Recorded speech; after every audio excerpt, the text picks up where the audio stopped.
Për disa muajsh, Agjencia Kombëtare e Shoqërisë së Informacionit ka shpallur një procedurë tenderuese me fond limit mbi 2 milionë euro për mirëmbajtjen e sistemit të thesarit të shtetit.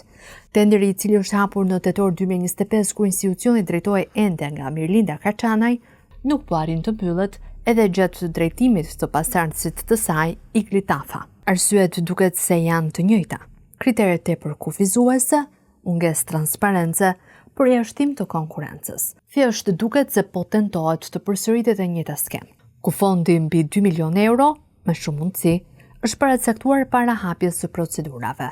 Detajet mbi këtë situatë dyshimt dallohen në disa vendime të njëpasnjëshme të Komisionit të Prokurimit Publik, KPP.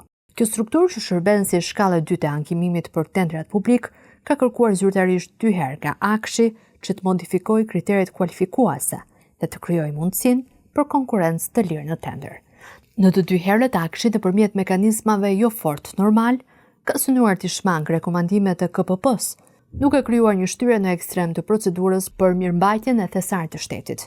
Në 21 prill 2025, Agjencia Kombëtare e Shoqërisë së Informacionit shpalli tenderin me objekt mirëmbajtje e sistemit të thesarit dhe blerje licenca Oracle për Ministrinë e Financave me fond limit 2 milionë euro.